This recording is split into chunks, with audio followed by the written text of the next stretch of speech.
Hello नमस्कार सभी किसान साथियों और मेरे प्यारे दोस्तों का साइंस करियर लाइन के यूट्यूब चैनल पर हार्दिक स्वागत है।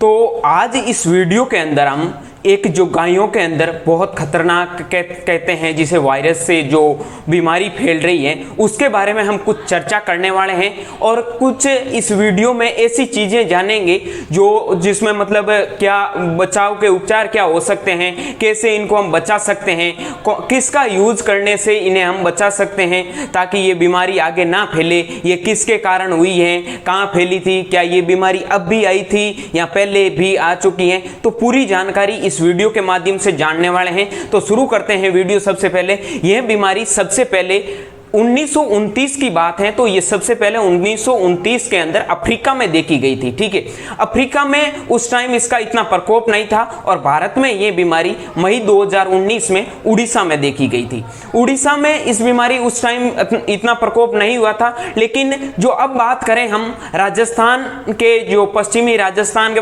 मतलब बाड़मेर है, जोधपुर है, जैसलमेर है, नागौर है, इन जिलों में इन दिनों में बहुत खतरनाक पशुओं की मृत्यु हो रही है। और अभी तक जो आंकड़े आए हैं गवर्नमेंट के अनुसार, उनके अनुसार ऐसा माना जाता है कि 1.5 लाख से अधिक पशु इस बीमारी से संक्रमित हैं और 10,000 से अधिक पशुओं की मौत हो चुकी है। तो आप सबसे निवेदन है कि जो मतलब हो सके अपने पशुओं को दूर रखें। ये क्या किस कारण फैलती हैं और क्या क्या उपचार कर सकते हैं, तो ये हम आगे जानने वाले हैं। तो ये संक्रमण फैलता है वो एक वायरस के कारण होता है और उस वायरस का नाम है कैप्रीपॉक्स वायरस, जिसके कारण ये संक्रमण फैलता है। ठीक है, संक्रमण फैलने का कारण है कि अगर कोई भी मक्खी हो गई या फिर कीट हो गया या फिर मच्छर हो गए, ये क्या करते हैं जो पशु पर रहते हैं, यानी कि संक्रमित पशु होते हैं उसके शरीर पर गांठें होती है। ठीक है, जब पशु संक्रमित होता है तो उस पशु के शरीर की गांठों पर बैठते हैं और वो संक्रमित पशु से किसी दूसरे पशु पर जाकर बैठ जाते हैं, तो दूसरों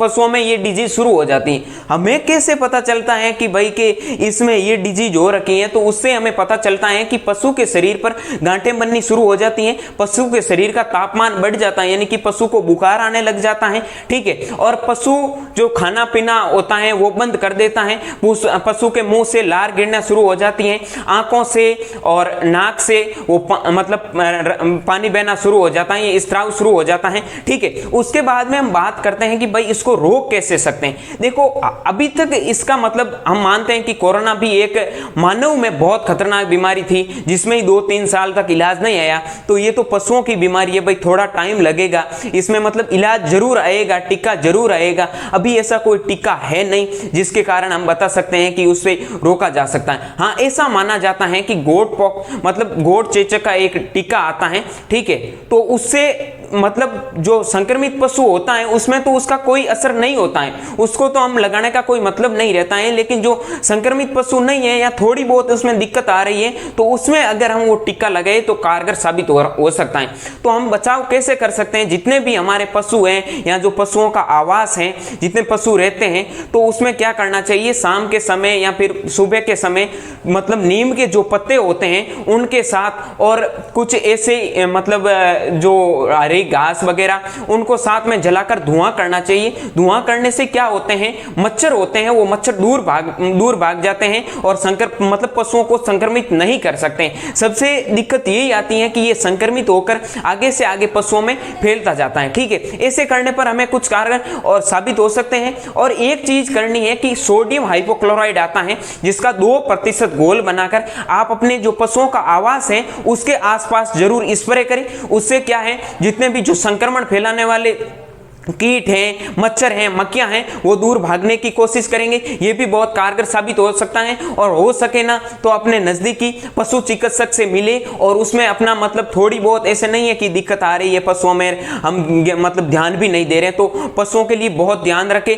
ठीक है, क्योंकि ये संक्रमण बहुत तेजी से फैल रहा है, तो अपने मतलब पास के जो पशु चिकित्सक हैं उनसे संपर्क करें। ठीक है, तो मैंने सोडियम हाइपोक्लोराइड के 2% घोल का बताया था। उससे आपको क्या करना है कि जितने मतलब जो आपका पशु आवास है उसको उसके पास में सोडियम मतलब हाइपोक्लोराइड का स्प्रे करना है और और एक देसी मतलब इलाज ऐसा माना जाता है और मतलब ऐसे प्रैक्टिकल करके लोगों ने साबित भी किया है कि हाँ डिजीज में कुछ ना कुछ हमें बेनिफिट मिल रहा है, मतलब कुछ भाई लाभ हो रहा है। तो उसमें क्या करना है कि 25 ग्राम हल्दी लेनी है, मतलब ज़्यादा हल्दी नहीं लेनी है, आप खुद समझते हो, मतलब सब ऐसे काम तो आप करते ही हैं, ठीक है। 25 ग्राम से ज़्यादा हल्दी नहीं लेनी है, क्योंकि हल्दी जो ज़्यादा लेने पर हीट करने लग जाती है, गर्मी होने लग जाती है। 25 ग्राम हल्दी, 25 ग्राम काली मिर्च और उसके साथ में आप अदरक मिला सकते हैं। 100 ग्राम गुड़ और 100 ग्राम देसी गाय का घी लेके उसमें एक लड्डू बनाइए, या फिर आप कह सकते हैं जो बाजरे की रोटी होती है उसको मतलब पूर्ण रूप से सेके ना, और उनको मतलब पशुओं के खिलाने से उसमें क्या है कि बॉडी का टेम्परेचर होता है